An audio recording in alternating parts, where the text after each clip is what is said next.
미국의 존 F 케네디 대통령은 46세에 암살이 됐습니다. 그리고 그의 아들 존 F 케네디 2세는 38세에 경비행기 추락으로 사망을 했습니다. 둘째 아들 페드릭 부비 A 케네디는 조산으로 태어나 아버지가 암살되기 3개월 전에 죽었습니다.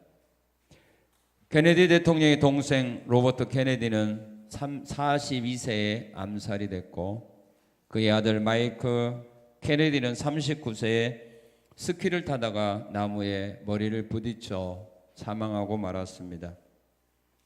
큰아들 데이비드 케네디는 약물 과다 복용으로 사망을 했고, 케네디 대통령의 맏형 조세프 P 케네디 2세는 2차 세계대전 중 비행기 피격으로 29세에 죽었습니다. 여동생 캐슬린도 비행기 사고로 28세에 죽었고, 케네디 대통령의 누나 로즈마리 케네디는 정신 발달 장애로 평생 병원 신세를 졌습니다. 케네디 가문에 왜 이런 비극이 생길 것일까요? 자세한 이유는 하나님만 아십니다. 그러나 혹자는 케네디 대통령의 할아버지가 양조장을 했기 때문이라 그렇게 말하기도 합니다. 미국 매사추세츠주에는 뉴 샴푸톤이라는 작은 도시가 있는데, 거기는 특산물도 또한 관광할 만한 것도 없지만 조그만한 오두막집 하나로 유명한 관광지가 되었다고 합니다. 그 집 앞에 간판에는 이 집은 비록 조그만하지만 이 집은 미국 역사를 새로 만들어낸 위대한 집입니다 라고 기록이 되어 있고, 그러면서 그 아래에 그 집에서 나온 인물들을 기록하여 놓았습니다. 지금으로부터 약 200년 전 그 오두막집을 짓고 남편 조나단과 아내 사라가 가정을 이루고 살았습니다. 그들은 초라한 부부로 이름 없는 가문의 사람이었습니다. 그들은 12명의 자녀를 낳았고, 그 후 4, 5대에 걸쳐서 후손들이 늘어가는 중에 그 후손들 가운데 미국의 부통령이 한 사람, 13명의 대학 총장, 3명의 주지사, 3명의 시장, 149명의 변호사, 48명의 판검사, 116명의 목사, 75명의 사업가, 25명의 발명가, 66명의 교수, 82명의 차관급 공무원, 그리고 68명의 의사가 배출이 되었습니다. 그래서 유명한 학자들이 그 가문을 연구한 논문을 발표했습니다. 결론은 조나단과 사라는 12명의 자녀에게 하나님을 잘 믿는 믿음을 유산으로 물려주었다는 결론입니다. 조나단과 사라는 후손들에게 복의 근원이 된 것입니다. 믿음의 사람들은 자손들에게 금은보화나 큰 사업체를 물려주지 못한다 할지라도 믿음을 유산으로 물려준다면 그 자손은 하나님으로부터 은혜와 복받는 삶을 살아갈 수 있는 길이 열려지게 됩니다. 하나님은 오늘 말씀을 통해서 우리에게 가르쳐주고 있습니다. 그의 자손이 복을 받는다. 그의 자손이 복을 받게 된다. 여러분은 여러분의 자손이 하나님의 심판을 받는 가운데 살기를 원합니까? 아니하면 하나님의 은혜와 사랑과 복을 받는 그런 삶을 살기를 원하십니까? 자손들이 잘 되었어도 그것을 누리지 못하는 그런 자손이 되기 원합니까? 아니하면 비록 부모님들은 가난하고 부족했을지라도 자손들이 은혜와 사랑과 복을 받아 누리는 그 길을 걸어가기 원합니까? 문제는 자녀에게 있는 것이 아니라 부모에게 있다는 사실입니다. 하나님은 십계명을 통해서도 우리에게 말씀합니다. 부모가 하나님 보시기에 악을 행하게 되면 그 악을 부모에게만 내리는 것이 아니라 자손 3, 4대까지 이르러 그 벌을 받게 하고, 부모님들이 하나님 앞에서 은혜로운 삶, 믿음의 삶, 하나님 원하는 그런 신앙의 삶을 살아가게 될 때에는 그 은혜를 그에게 뿐만 아니라 그 자손 1000대까지 은혜를 베풀어 주마고 약속을 했습니다. 오늘 시편 37편 말씀은 다윗이 고백입니다. 다윗이 자신의 삶 속에서 그가 하나님으로부터 받았던 은혜와 사랑 또한 경험을 통해서 오늘의 말씀을 기록함으로써 오늘 이 시대를 살아가는 하나님의 거룩한 자녀들이, 또한 그의 자손들이 하나님의 약속하신 복받는 그 길을 걸어가기를 위해서 오늘의 말씀을 기록했다는 사실입니다. 그리고 이 말씀을 오늘 나에게 하나님이 주시는 것입니다. 여러분의 자손들이 복받기를 원한다면 우리가 어떤 부모가 되어야 할 것인가? 내가 어떤 부모가 되어서 어떤 신앙의 삶을 살아갈 때에 하나님이 나의 후손들에게 복을 주실 것인가? 오늘의 말씀을 통하여서 여러분들이 지금 하나님 앞에서 정말로 자손들이 복을 받을 수 있는 이런 신앙의 길을 걸어왔는지 걸어오지 못했는지를 반성해 보시고, 하나님이 복 주실 수 있는 그 신앙의 길을 걸어왔다면 그 길을 계속하여 걸어가시고, 하나님께서 원하지 않는 잘못된 신앙의 길을 지금까지 내가 걸어왔다는 사실을 오늘 말씀을 통하여 깨달으신다면 유턴하여서 바른 신앙의 길로 나가는 귀하고 아름다운 시간들이 되시기를 축원합니다.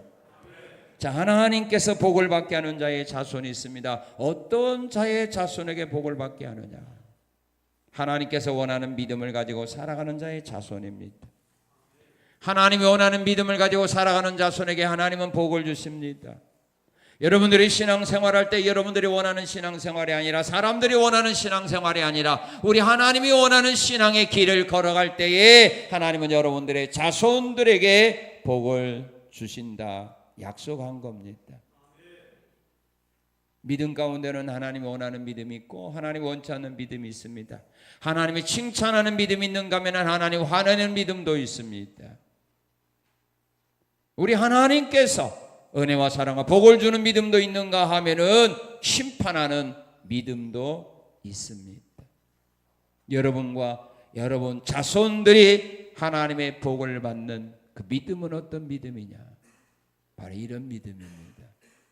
자, 오늘 본문 3절, 5절, 40절에서 우리에게 말씀합니다. 우리 3절 말씀 한번 같이 읽겠습니다. 여호와를 의리하고 선을 행하라. 여호와를 의리하는 믿음. 여기 의리한다 이 말은 믿는다 그런 말입니다. 의지한다 그런 말입니다. 하나님을 믿는 믿음, 하나님을 의지하는 믿음입니다. 모든 일을 할 때 하나님을 믿고 의지하는 믿음을 가지고 하라는 말입니다. 다윗이 골리앗과 싸우러 나갈 때 그는 자기의 실력을 믿고 나간 거 아닙니다. 자기의 그걸 믿고 그 기술 재능을 믿고 나간 것이 아닙니다. 다윗이 골리앗과 싸우러 나갈 때 다윗이 믿은 것이 누굽니까? 여호와의 이름 아닙니까? 너는 칼과 창과 방패를 가지고 나오지만 나는 네가 무시하고 멸시하는 만군의 여호와의 이름으로 너에게 나가노라. 그 하나님이 오늘 너를 내 손에 붙이리니 내가 내 머리를 뺄 거다. 다윗은 언제나 하나님을 믿고 의지하고 나갔습니다. 다윗은 자기 앞에 장애물이 나타날 때 그는 말합니다. 내가 여호와를 의지하고 담을 뛰어넘었나이다. 내가 여호와를 의지하고 성벽을 뛰어넘나이다. 이것이 바로 다윗의 삶이었습니다. 하나님을 믿고 하나님을 의지하는 믿음, 그 믿음을 가지는 자를 하나님은 사랑합니다. 그들을 좋아합니다. 그들을 통해서 하나님의 영광을 받습니다. 다윗은 언제나 하나님을 믿고 의지하고 살았습니다. 그러나 오늘 대부분의 사람들은 하나님 믿고 의지할 때가 언제입니까? 경험이 없을 때입니다. 초신앙 이럴 때입니다. 일을 처음으로 맡아서 할 때입니다. 이때는 하나님은 잘 의지합니다. 믿습니다. 하나님을 향하여 도와달라고 합니다. 그러나 그 분야에서 몇 년 동안 하면서 경험이 쌓이게 되면 하나님을 믿는 믿음보다는 자기 실력, 자기 경험을 더 믿고 의지합니다. 그러다가 안 되면 그때 하나님을 믿는 겁니다. 그때 하나님께 도움을 청하는 겁니다. 이런 믿음이 아닙니다. 무슨 일을 하든지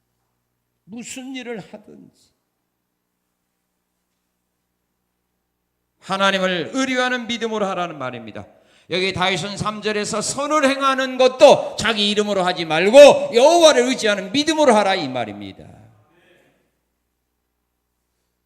하나님을 가장 기쁘게 하는 것이 바로 믿음 아닙니까? 믿음이 없이는 기쁘시게 하지 못하나니 하나님께 나가는 자는 반드시 그가 계신 것과 그를 찾는 자들에게 상 주시는 이심을 믿어야 할지니라. 믿음이 없이는 하나님을 기쁘게 못합니다. 하나님을 의지하는 믿음 가지고 살아가야 됩니다. 그리고 하나님이 원하는 믿음 어떤 믿음이냐? 바로 이런 믿음입니다. 여러분은 무엇을 기뻐합니까? 언제 기뻐합니까? 자녀가 공부 잘할 때, 그죠? 자녀가 애인 데리고 왔을 때, 그죠? 요즘 같은 어려운 시대에는 뭐요? 취직했을 때, 그죠? 병든 사람이 건강 회복했을 때, 남편이 돈을 예상보다 많이 갖다 주었을 때, 아닌 것 같지 않아요 다들? 그러죠? 남의 집 살이 하다가 내 집 마련했을 때 기뻐하죠? 근데 그런 것들을 잃어버렸을 때 어때요? 무슨 오리알 되죠? 네, 그럽니까? 이건 하나님이 원하는 기쁨이 아닙니다.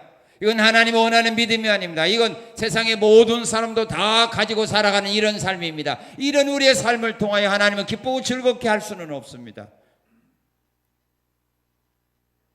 하나님이 원하는 믿음은 어떤 믿음이냐? 그런 것들을 통해서 기쁨을 얻는 것이 아니라 여호와로 인하여 기뻐하고 즐거워하는 이런 믿음을 가지기를 원한다 이 말입니다.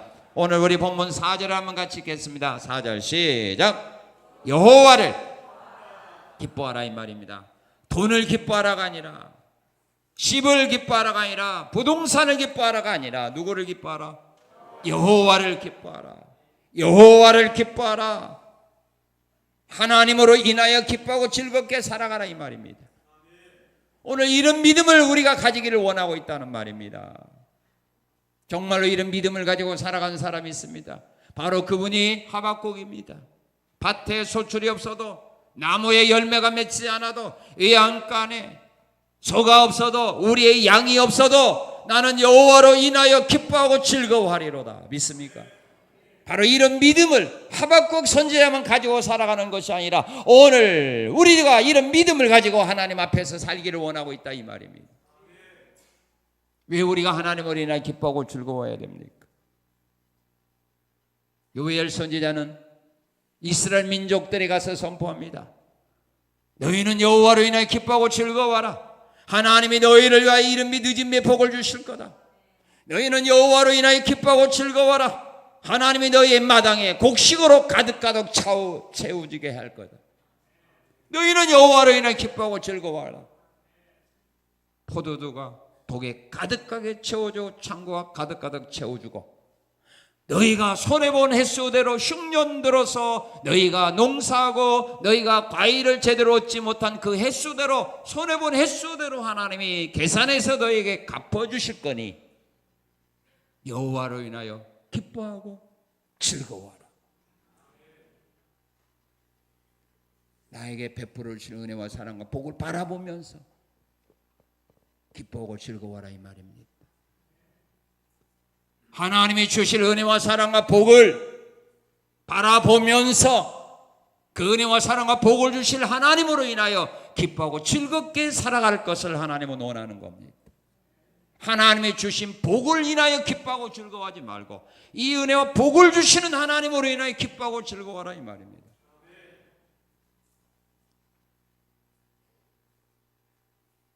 그런데 대부분의 사람들은 나에게 어떤 선물 준 그분을 좋아하는 것보다도 그분이 나에게 준 선물을 더 귀하게 여기잖아요. 그죠? 여러분 안 그래요? 선물을 더 귀하게 여겨요. 나에게 그 은혜와 사랑과 복을 주신 하나님을 더 좋아하고 사랑하고 그 하나님으로 인하여 즐거워해야 되는데 그거보다는 하나님 주신 그것을 하나님보다 더 좋아하거든요.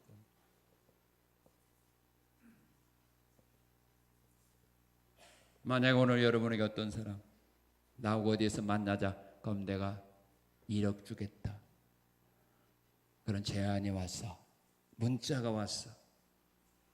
그럼 여러분 고민했겠죠? 그죠?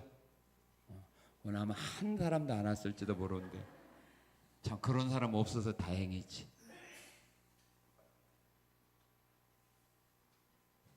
하나님을 기뻐하라. 그 믿음을 가지기 원합니다. 자, 또한 하나님이 원하는 믿음이 어떤 믿음인가? 자신의 길을 하나님께 맡기기를 원하는 겁니다. 우리 5절 말씀 한번 같이 읽겠습니다. 5절 내 길을 누구에게 맡기라? 여호와께 맡기라. 내 길을 여호와께 맡기라. 맡기라는 말은 굴리라는 말입니다. 짐을 여러분들이 갖고 있으면 그거 갖고 안고 가지 말고 그걸 굴려버리라 이 말이에요. 하나님께 던져버리라는 말입니다. 하나님께 굴려야 됩니다. 하나님께 맡겨야 됩니다. 왜 하나님께 맡겨야 되느냐 하면 잠언 16장 3절은 말합니다. 너의 행사를 여호와께 맡기라. 그리하면 내 경영하는 것이 이루어지리라. 믿습니까? 맡길 때에 그것이 이루어지도록 하나님은 역사하는 겁니다. 시편 55편 22절은 말합니다. 내 짐을 여호와께 맡기라. 그가 너를 붙들어 주리라. 맡길 때에 하나님이 그것을 이루어지게 하시고 맡길 때에 하나님이 우리로 하여금 넘어지지 않도록 흔들리지 않도록 우리를 붙들어 주신다 이 말입니다.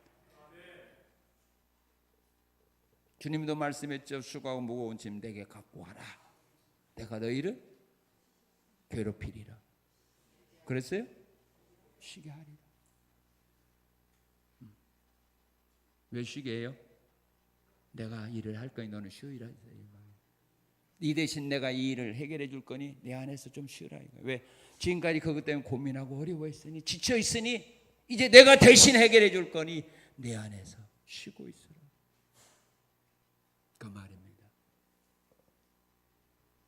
지금 여러분의 마음에 염려 근심 있어요 없어요? 마음에 근심 걱정 있어요 없어요? 왜 있어요? 왜 있어요? 왜 있어요? 안 맡겨서 있잖아. 안 맡겼으니까 있어요. 염려, 근심, 고민하는 거 주님께 맡기라는데 안 맡기고 내가 갖고 있으니까. 내가 쉬지 못하고 있는 거 아닙니까? 그걸 맡기라는 겁니다. 주님이 원하는 믿음입니다. 내게 맡겨라. 짐을 내게 맡겨라. 내 길을 내게 맡겨라. 네 경영하는 거 계획을 내게 맡겨라. 맡겼으면 내가 믿을 만한 사람에게 맡겼을 때는 걱정이 없는데 믿음이 안 가는 사람에게 맡기면 걱정이 더 많죠. 그죠? 일을 맡겨도요 실력 있고 능력 있는 사람에 맡기면 걱정이 없는데 믿음이 없는 사람에 맡겼을 때 걱정이 더 많아.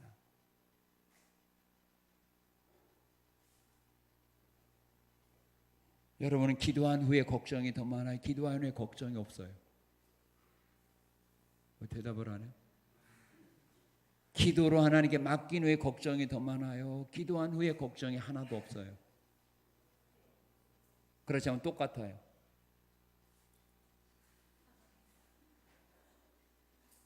말 안 하는 거 보니까 걱정 더 많구만. 결론은 뭐죠? 내가 하나님을 의심하고 있다. 내가 하나님을 믿지 못하고 있다. 증거는 그거예요. 그것이 바로 우리의 믿음이라는 말입니다. 염려, 근심, 걱정을 많이 하는 사람은 믿음이 적은 사람입니다. 하나님의 일을 하면서도 염려, 걱정, 근심을 많이 하며 일하는 사람은 하나님을 믿지 않고 일한다는 말입니다. 하나님에 대한 믿음이 없다는 말입니다. 그 일을 내가 해야 된다고 하는 사실을 더 믿고 의지하는 사람입니다. 하나님보다 자기 자신을 더 믿는 사람입니다. 그래서 걱정, 근심이 많은 겁니다. 이건 하나님이 원하는 믿음이 아닙니다. 하나님을 기쁘게 하는 믿음이 아닙니다. 하나님이 기쁘게 하는 믿음, 하나님이 원하는 믿음은 뭐냐? 맡기라는 겁니다. 내게 맡겨달라 이겁니다.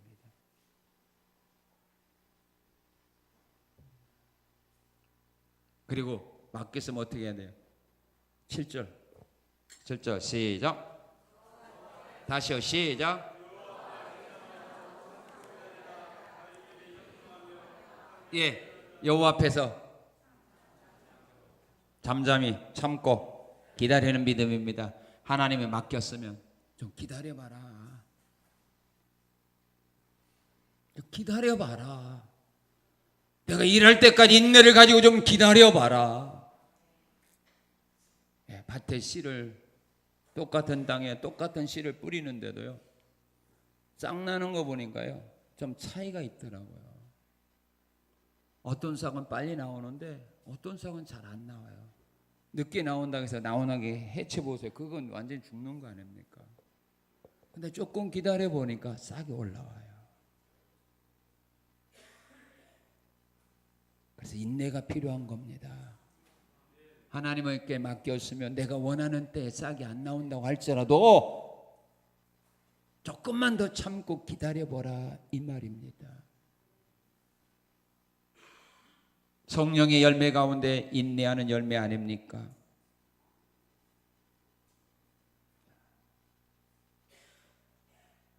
그 다음에 소망을 하나님께 두는 겁니다. 우리 9절을 읽겠습니다. 진실로 악을 행하는 자는 끊어질 것이나 여호와를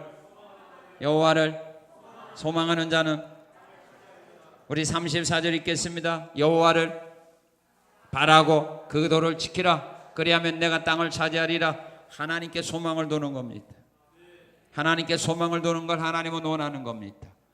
로마서 4장 18절을 보게 되면 아브라함은 바랄 수 없는 중에 하나님께 소망을 두었습니다.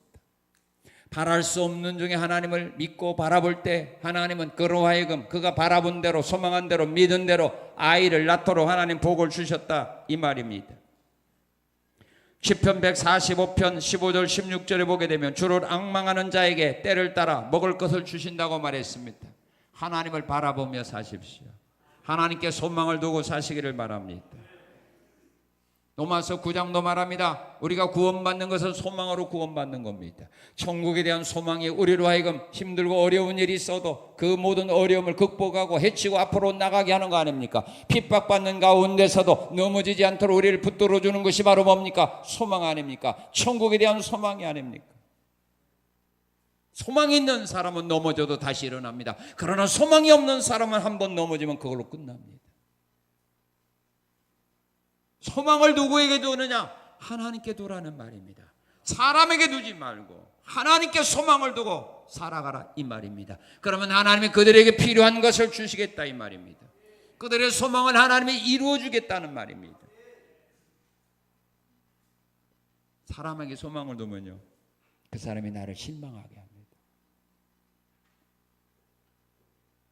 왜요? 하나님께 소망을 두라.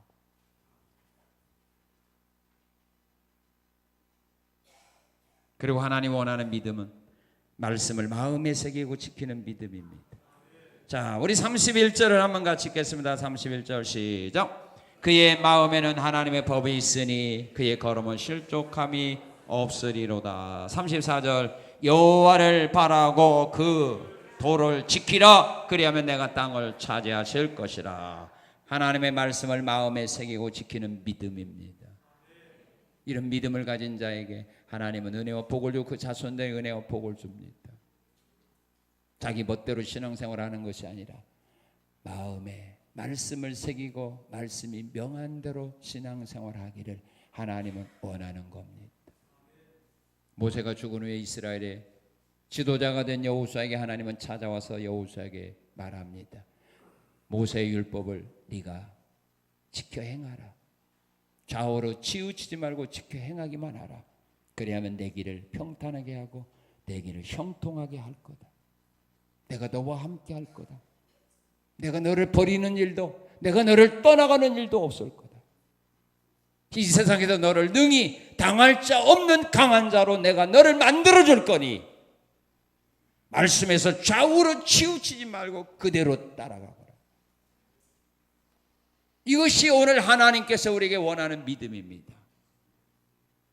여러분들의 생각과 지혜와 경험을 가지고 일하지 말고 하나님께서 말씀하신 그 길을 따라가라 이 말입니다. 그런 자에게 하나님은 약속했죠. 들어와도 나가도 복을 받게 하고 머리가 될지라도 꼬리가 되지 않는 은혜와 복을 주겠다고 약속합니다. 원수들이 한 길로 너희를 공격하러 왔다가 7길로 쫓겨가도록 내가 만들어 줄 거니 삼가 여호와의 말씀을 지켜 행하라 이 말입니다. 하나님 원하는 믿음의 삶을 살아가십시오. 그러면 여러분과 여러분들의 후손들이 잘 되는 하나님 복을 주십니다. 두 번째로 여러분과 여러분들의 후손들이 하나님의 복 받기를 원한다면 여러분 자신을 실망시키지 않으며 살아가야 됩니다. 여러분은 여러분의 자신을 실망시킨 일이 있습니까? 없습니까? 예? 다른 사람이 나를 실망시키는 일도 많죠.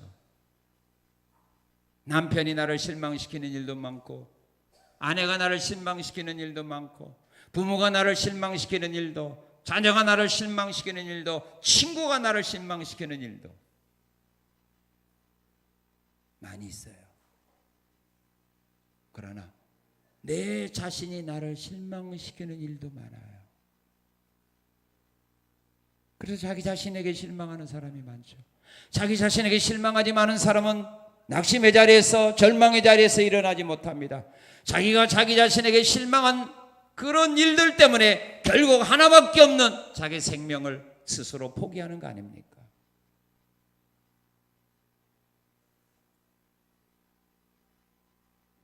여러분은 여러분의 자신에 대해서 실망시킨 일이 있는지 없는지, 그리고 우리가 우리 자신에 대해서 앞으로 실망시키지 않는 삶을 살아가려면 어떻게 살아가야 되는지 오늘 다윗은 우리에게 가르쳐 줍니다. 이렇게만 살면 실망하지 않죠. 여러분은 여러분 자신에 대해서 앞으로도 실망시키며 살기 원합니까? 여러분 자신에 대해서 실망하지 않는 삶을 살기를 원합니까? 원한다면 가르쳐 드리고 지금까지 그냥 산다고 하면은 말 필요가 없죠. 괜히 부담만 되니까.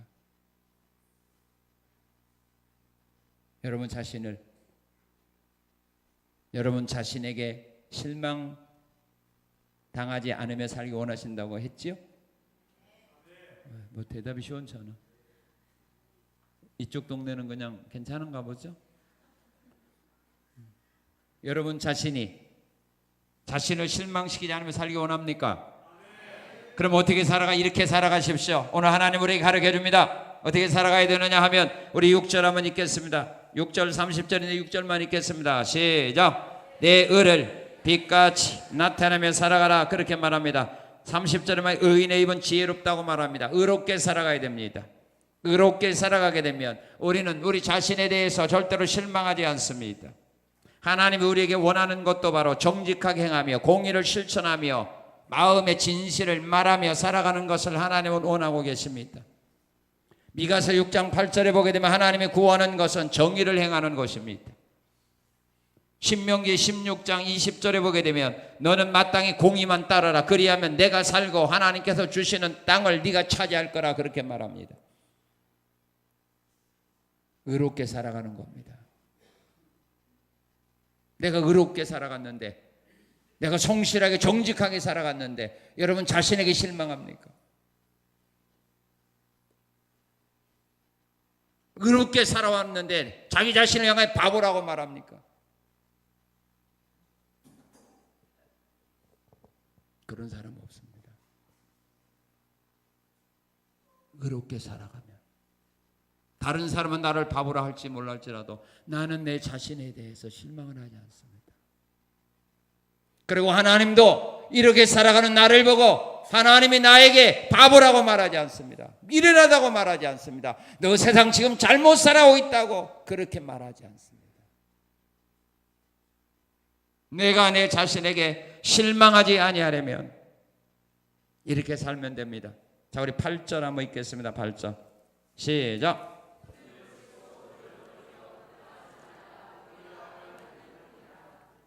예, 뭐 하지 말라는 겁니까? 분을 그치고 노를 버리라 그런 말입니다. 여러분 화낸 다음에 야, 나 화 잘냈다 이제 밥맛 돌아왔다 그럽니까? 화내고 대판 싸우고 집에 와서 그날 밤에 잠 잘 잡니까? 후회하죠. 내가 조금만 참았더라. 그래서 자기 자신에게 자기가 자기 자신에게 실망하고 자기 자신에게 화나는 겁니다. 그래서 오늘 하나님은 말씀하는 겁니다. 분을 거치고 노를 버리라고 말합니다. 왜 노를 거쳐야 되느냐? 야고보 1장 20절은 말합니다. 성내는 것, 그것은 하나님의 의를 이루지 못하기 때문입니다. 하나님의 영광을 나타내지 못하는 겁니다. 우리가 예수 믿는 사람들이 화를 잘 내고 성을 잘 낼 때 하나님의 영광을 가리지 않습니까? 그리고 그렇게 화를 잘 내는 자기 자신에 대해서 우리가 실망하지 않습니까? 내가 조금만 참았으면 좋았을 건데, 조금만 참았으면 이런 일은 발생하지 않아도 되는데 내가 참지 못해서 이런 어려운 일이 발생했다고 후회하게 됩니다. 그리고 자기 자신에 대해서 온유한 자로 살아가야 됩니다. 우리 11절 읽겠습니다. 그러나 온유한 자들은 땅을 차지하리라. 온유하다는 말은 겸손한, 유순한 그런 말입니다. 우리가 온유하게 살아가면 모든 사람과 좋은 관계에 맺는 거 아닙니까? 좀 부드러운 남자, 그죠? 좀 부드러운 여자, 좀 부드러운 남편, 부드러운 아내, 부드러운 부모, 부드러운 자녀. 그러면 좋을 거 아닙니까? 너무 딱딱하니까, 너무 굳어 있으니까, 너무 무뚝뚝하다 보니까 자꾸 문제가 생기는 거죠. 그래서 그런 자기 자신에 대해서 우리가 실망하는 거 아닙니까? 나는 왜 이럴까? 나는 왜 이것밖에 안 되니까? 온유한 자로 사는 겁니다. 그리고 악에서 떠나야 합니다. 우리 9절을 같이 읽겠습니다. 진실로 악을 행하는 자는 끊어질 것이나 여호와를 소망하는 자들은 땅을 차지할 거라. 악을 행하는 자는 끊어지게 됩니다. 그래서 우리는 악에서 떠나가야 됩니다. 자, 27절 읽겠습니다. 악에서 떠나 뭘 행하라? 선을 행하라. 그리하면 영원히 살리라. 사람이 선을 행한 일에 대해서 후회하지는 않습니다. 그러나 악을 행하게 되면 실망하지요. 그래서 성경은 말합니다. 악은 모양이라도 버리라고. 악을 행한 사람은요, 마음에 평안 없어요. 기쁨, 즐거움, 행복 누릴 수 없어요.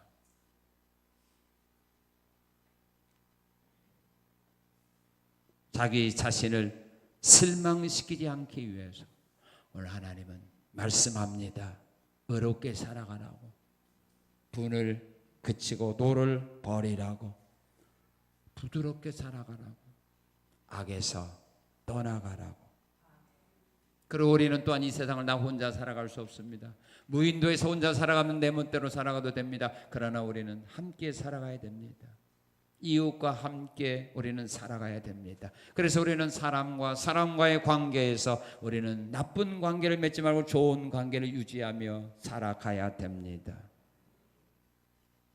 여러분들은 사람들과 관계 잘 맺고 있습니까? 아니면 좀 어렵게 맺고 있습니까?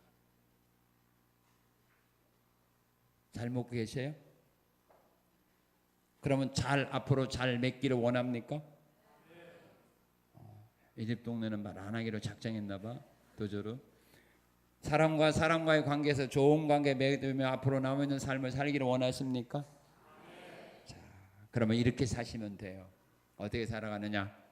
우리 1절 한번 읽어봅시다. 1절 시작. 예, 악을 행하들 때문에 뭐하지 말아라. 불평하지 말며 그렇게 말합니다. 우리 7절 8절 읽겠습니다. 여호와 앞에 잠잠하고 참고 기다리라. 자기 길이 형통하며 악한 꾀를 이루는 자 때문에 뭐하지 말라. 분을 그치고 노를 버리고 뭐하지 말라. 예, 악하게 살아가는 사람들 때문에 뭐하지 말라. 불평하지 말아라 이 말입니다. 불평하지 말아라. 우리 주변에는 좋은 사람만 있는 것이 아니라 나쁜 사람도 있습니다. 그 나쁜 사람들 때문에 불평하지 말아라. 아멘도 않는데. 아멘. 기분 나쁘다 이 말이에요. 이게 누구 때문에 불평하지 말아라? 악을 행하는 사람들 때문에, 악을 행하는 사람들 때문에 불평하지 말아라. 세상을 자기 멋대로 살아가는 사람들 때문에 불평하지 말아라. 불평하면요,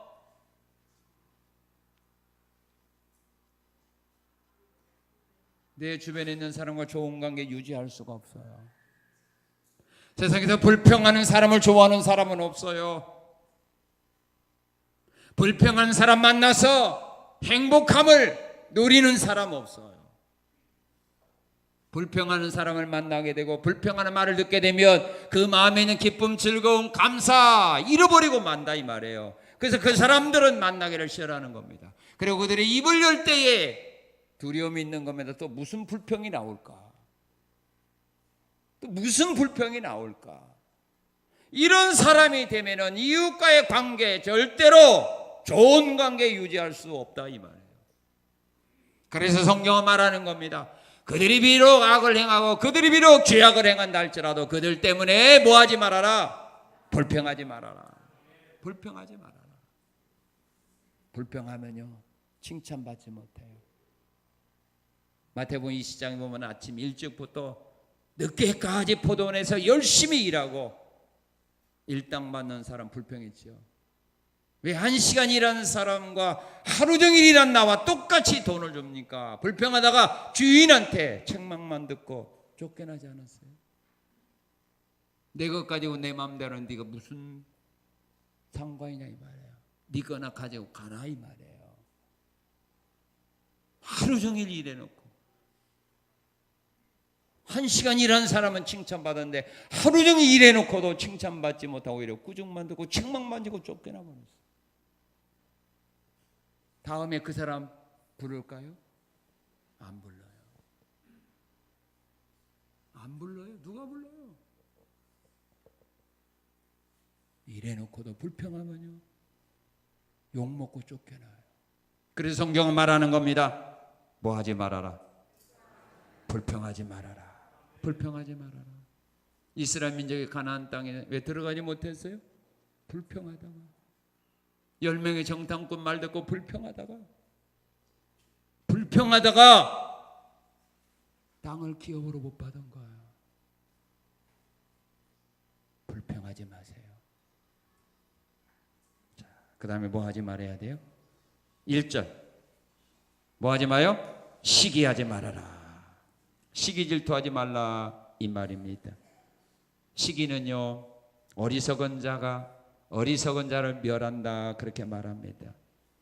잠언 14장 30절은 말합니다. 시기는 뼈를 썩게 한다 그렇게 말합니다. 여러분 뼈가 썩기 원합니까? 한번 해보세요. 시기 질투 속에 살아가 보세요. 성경은 뼈가 썩는다 했거든요. 시기는 뼈를 썩게 한다고 그랬어요. 시기하지 마세요. 사울이 다윗을 시기했죠. 다윗이 죽인 자는 만만이요 사울이 천천히라고 할 때 다윗을 시기했잖아요. 그래서 쫓아내잖아요. 자, 그 다음에 어떻게 살아가야 되느냐? 좋은 관계 유지하면 이렇게 살아가십시오. 3절 읽겠습니다. 3절 시작. 예, 성실을 먹을거리로 삼으라고 말합니다. 모든 일을 할 때 성실하게 일하십시오. 성실한 사람을 싫어하는 사람은 하나도 없습니다. 세상은 다 성실한 사람을 찾고 있습니다. 그런데 성실한 사람이 없기 때문에 사람은 많은데 쓸만한 사람이 없다고 말하는 겁니다. 사람은 많은데 마음에 드는 사람이 없어요. 믿을 만한 사람이 없다 이 말이에요. 성실하게 일해야 됩니다. 그래서 사도 바울은 말합니다. 죽게 하듯 하고 눈가림하는 식으로 하지 말아라. 성실한 자는요 다 좋아합니다. 자기는 성실하지 못할다 할지라도 성실한 사람을 좋아하게 되어 있습니다. 요셉이 성실함으로 애굽의 총리된 거 아닙니까? 자, 그 다음에 선을 행하며 사십시오. 3절 23절 말합니다. 선을 행하라고 말합니다. 선을 행하게 되면 나빠할 사람 하나도 없습니다. 선을 행하게 되면 다 사람들은 좋아합니다. 신명기 12장 28절은 말합니다. 선을 행하면 후손이 복을 받는다. 그렇게 말합니다. 잠언 17장 13절은 말합니다. 악으로 선을 갚으면 악이 그 집에서 떠나지 않는다. 악이 떠나지 않습니다. 그러나 선으로 악을 이기면 악이 떠납니다. 이유가 선을 행하며 사십시오. 자, 그 다음에 어떻게 살아가야 되느냐? 좋은 관계 유지하면 21절 한번 읽겠습니다. 21절 시작. 악인은 꾸고 갚지 아니하나 의인은 은혜를 베풀고 주는 도다. 26절 말합니다. 26절 그는 종일토록 뭘 베풀고 은혜를 베풀고 꾸어주니 그의 자손이 복을 받는도다. 은혜를 베풀며 사시기를 바랍니다. 요나단은 다윗에게 은혜를 베풀어 주었습니다. 아버지가 다윗을 죽이려고 할 때 요나단이 다윗을 살려줍니다. 이렇게 은혜 받았던 다윗, 요나단이 죽고 그 후손들이 죽음의 위기를 맞이했지만 다윗은 끝까지 요나단의 후손을 지켜줍니다. 그리고 아버지가 누렸던 모든 재산을 다 그 아들들에게 주었고 요나단의 아들들 하여금 자기 왕자들과 똑같이 왕궁에서 왕자들과 한 상에서 밥을 먹게 만들었어요. 요나단의 아들은 절뚝발이었어요. 장애인이었어요. 그래도 다윗이 요나단의 그 아들에게 자기 아들과 똑같이 은혜 베풀어 줬어요. 왜? 자기가 그 아버지에게 은혜를 입었기에 자기도 은혜를 후손에게 갚아주는 겁니다. 은혜를 베푸는 겁니다. 그러면 주변 사람과 좋은 관계 유지하게 됩니다. 자, 이와 같이 하나님께서 이런 믿음의 삶을 살아가는 사람과 그의 후손에게 복을 주는데 먼저 그 사람에게 복을 줍니다. 어떤 복을 주느냐? 바로 이런 복을 주십니다. 우리 4절에서 6절을 한번 같이 읽겠습니다. 4절에서 6절. 또 여호와를 기뻐하라. 그가 내 마음의 소원을 내게 이루어 주리로다. 내 길을 여호와께 맡기라. 그를 의지하면 그가 이루시고 내 의를 빛같이 나타내시며 내 공의를 정오의 빛같이 하시리로다. 마음의 소원을 어떻게 한다? 이루어준다. 그 사람의 소원을 이루어주는데 어떻게 이루어주느냐 하면 시편 103편 5절은 말합니다. 좋은 것으로 내 소원을 만족하게 하리라. 좋은 것으로 내 소원을 만족하게 하리라. 그 다음에 두 번째 어떤 복을 줍니까? 여러분들이 좋아하는 복이죠. 한국 사람이 좋아하는 복. 9절에서 11절, 22절, 29절, 34절 여기에서 계속 약속한 거가 있습니다. 뭐요? 아이고 잘하네. 맞아요. 땅을 차지하는 복을 줍니다. 하나님 앞에 의로운 삶을 살고 하나님이 원하는 믿음의 삶을 살아갔던 아브라함에게 하나님의 가나안 땅을 기업으로 준 거 아닙니까? 그리고 그 아들들에게 기업으로 준 거 아닙니까? 자, 땅을 차지하는 복을 줍니다. 그 다음에 세 번째 어떤 복을 주느냐? 우리 11절 읽겠습니다. 11절 시작. 그러나 온유한 자들은 땅을 차지하며 풍성한 화평으로 즐거워하리로다. 화평을 누리며 살게 합니다. 평화를 누리며 살아갑니다. 왜? 자기 자신에게도 실망하지 않죠. 이웃 사람들과도 좋은 관계 유지하죠. 그러니 마음에 평안이 넘칠 수밖에 없다 이 말입니다. 그래서 잠언 16장 7절에서 하나님은 이렇게 말씀합니다. 내 행위가 하나님을 기쁘게 하면 그 사람의 원수라도 그와 더불어 화목하게 되리라. 우리가 하나님을 기쁘고 즐겁게 하는 신앙의 삶을 살게 되면 우리의 원수라도 우리와 화목하게 지내도록 하나님이 역사한다 이 말입니다. 이삭이 하나님 보시기에 의롭고 하나님 보시기에 아름다운 믿음의 삶을 살아갈 때에 이삭을 괴롭혔던 아비멜렉 왕으로 하여금 찾아와서 이삭과 화목하게 하도록 하나님이 만든 거 아닙니까? 왜 내 주변에 있는 사람들이 왜 나와 화목하지 못하는 겁니까? 이유는 내가 하나님 앞에서 하나님 원하는 신앙의 삶을 살아가지 못하기 때문입니다. 하나님이 원하는 신앙의 삶을 살아가게 되면 그들을 하여금 우리가 화목하도록 하나님이 만든다 이 말이에요.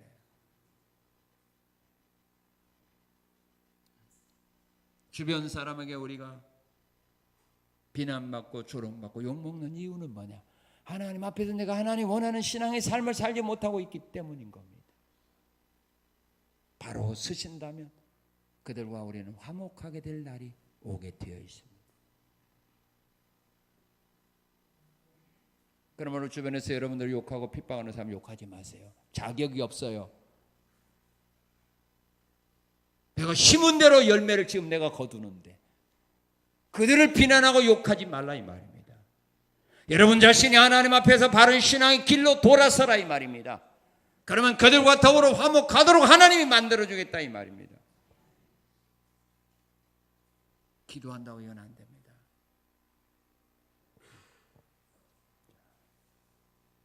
그리고 원수들로 하여금 화평을 이루지 않는 원수는 어떻게 하느냐?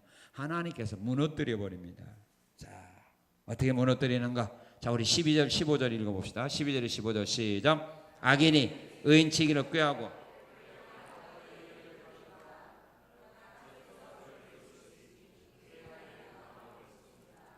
악인이 칼을 빼고 활을 당겨 가난하고 궁핍한 자를 엎드려 때리며 행위가 정직한 자를 죽이고자 하나 그들의 칼은 오히려 그들의 양심을 찌르고 그들의 활은 믿습니까? 얼마나 멋진 하나님입니까? 악인들이 우리들을 죽이려고 활을 또한 칼을 준비했을지라도 그 모든 것들이 부러지고 쓸모없는 것이 되어버리도록 하나님 무너뜨려 버린다 이 말이에요.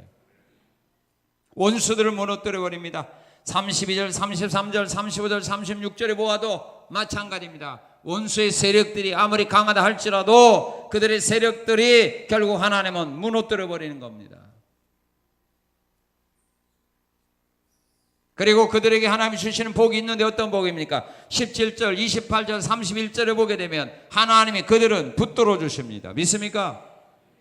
하나님이 붙들어 주십니다. 하나님이 붙들어 주니까 홍수가 나도 무너지지 않는 겁니다. 환난을 만나도 그들은 무너지지 아니하고 견고하게 서 있는 것입니다. 그리고 그들에게 어떤 복을 주느냐? 우리 19절 읽어봅시다. 19절 시작.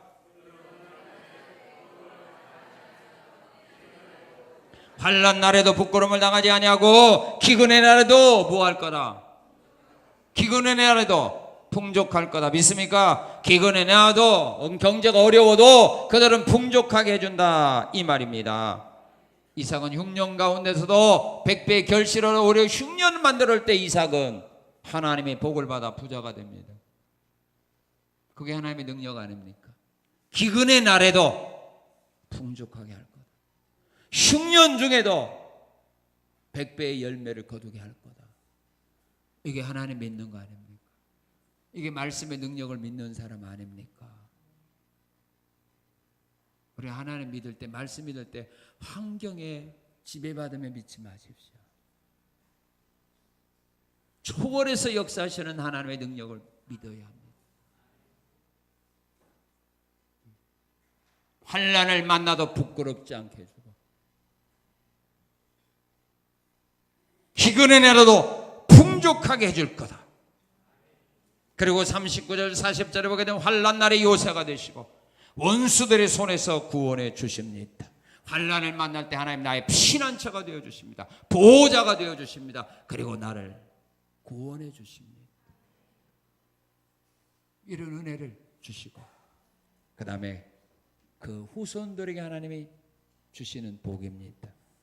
여러분들의 후손들에게 이런 복을 줄 만한 능력과 이런 재산이 있다면 뭐 마음대로 신앙생활하도 좋습니다만은 이런 은혜와 복을 후손들에게 물려줄 수 없다면 오늘 하나님께서 원하는 신앙의 삶을 살아감으로써 여러분의 자손들이 바로 이런 복을 받아 누릴 수 있도록 우리 하나님 원하는 그 길을 따라가야 합니다. 심어야 거둘 거 아닙니까? 심어야 거둘 거 아닙니까? 자, 이런 아름다운 믿음의 삶을 살아가는 자손들이 하나님 약속한 복이 있는데 어떤 복이냐? 바로 이 복입니다. 우리 25절 읽겠습니다. 25절 시작. 내가 어려서부터 늙기까지 의인이 버림을 당하거나 그의 자손이 걸식함을 보지 못하였도다. 믿습니까? 걸식이라는 말은 구걸하는 거죠. 이 말은요, 이스라엘 나라 왕 다윗이 자기 백성들 가운데서 보고 느낀 것을 말하는 겁니다. 왕이니까 이스라엘 백성들을 다 파괴할 수 있을 거 아닙니까?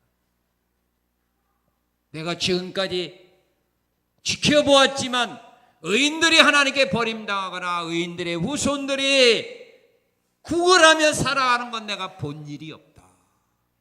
믿습니까? 여러분들의 자녀들이 거지되지 않게 하려면 여러분 자신들이 하나님 앞에 바른 신앙의 삶을 살아가라 이 말입니다.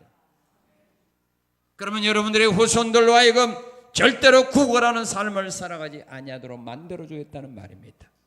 너희가 삼가 내 말을 듣고 지켜 행하보아라. 너희가 꾸어줄지라도 꾸이지 않고 그랬어.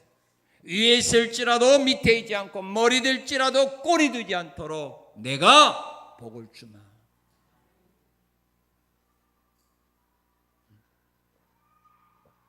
자녀들에게 아무리 많은 돈을 물려줘, 유산 물려주어도요, 관리 잘못하게 되면 하루아침에 거지 되는 거 아니에요.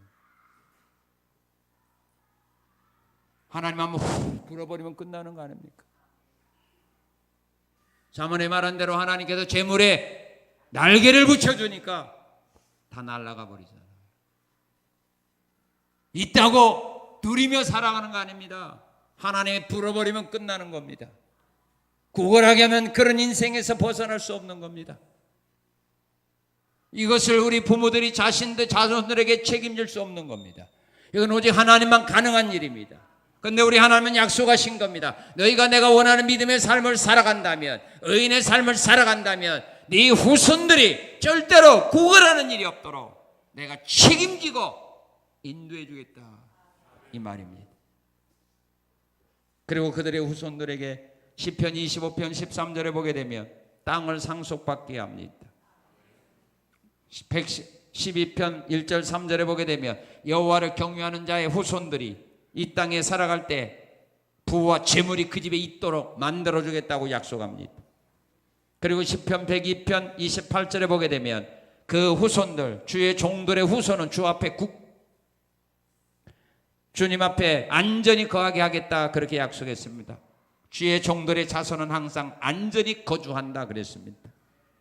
신명기 33장 27절 28절에서는 하나님의 그들의 처소가 되어 보호해 주겠다 이렇게 약속을 했습니다.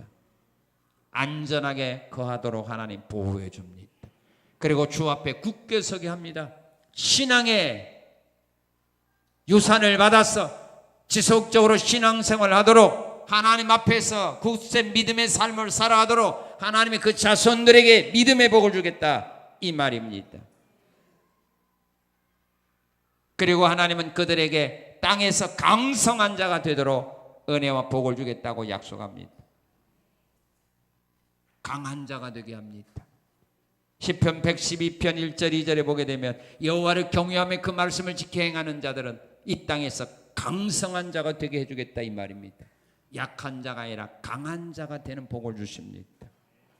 그리고 잠언 11장 21절에 보게 되면 의인의 자손은 구원을 얻으리라 그렇게 말합니다. 왜 하나님이 이스라엘 민족을 애굽에서 구원했습니까? 왜 하나님이 이스라엘 민족을 바벨론 포로 생활에서 왜 구원해 준 겁니까? 그들에게 땅을 기업으로 받게 하려고. 의인의 후손들은 내가 구원해 주마고 약속했기 때문에 애굽에서 구원해 주고 바벨론 포로 생활에서 그들을 구원해 준 겁니다. 하나님의 자녀들이 어려움과 환난의 수렁에 빠져 있을지라도 하나님은 그들을 그곳에서 구원해 주는 겁니다. 이 은혜와 복이 자손들에게 약속된 겁니다. 걸식하지 않고 땅을 상속받고 항상 안전히 거하고 주 앞에 굳게 서고 땅에서 강한 자들이 되고 어떤 일을 만나도 하나님의 구원이 그들의 삶 속에서 임하게 되는 이런 은혜와 이런 복을 그의 자손들에게 주마고 약속한 겁니다. 이것은 우리 부모들의 신앙에 따라서 자녀들에게 약속한 복입니다. 자녀들의 힘들고 어려운 거, 그들의 잘못도 그들의 부족함도 있지만 그보다 우리 부모된 자들이 먼저 하나님 앞에서 우리 하나님이 원하는 이 아름다운 신앙의 삶을 살아오지 못한 죄의 결과임을 깨닫고 우리 자신을 돌아보고 회개하고 앞으로 남은 신앙의 삶 속에서라도 우리 하나님 원하는 이 아름다운 길들을 걸어가심으로 여러분들이 먼저 이 아름다운 복을 받아 누리시고 여러분들의 후손들이 자손들이 이 하나님의 약속하신 복을 받아 누리는 이런 아름다운 삶, 복된 삶, 후회 없는 삶을 살아가는 여러분의 귀한 삶, 복된 삶 되시기를 주님의 이름으로 축원합니다. 고마우신 하나님 감사합니다. 부모가 믿음의 삶을 바로 살아갈 때 하나님은 그 자신들과 그 자손들에게 하나님은 복을 주마고 약속했습니다. 오늘 약속한 이 은혜와 사랑과 복을 우리 자신이 누리고 우리의 자손들이 이 세상을 살아가면서 하나님이 약속한 이 복을 다 받아 누릴 수 있는 이 아름다운 신앙의 길, 우리와 하나님이 원하는 이 아름다운 믿음의 삶 살아갈 수 있도록 말씀으로 깨우쳐 주시고 이 말씀대로 지켜 행할 수 있도록 믿음 주시고 은혜 주시고 성령으로 충만하게 하신 하나님께 감사드리며 예수님 이름으로 기도합나이다. 아멘.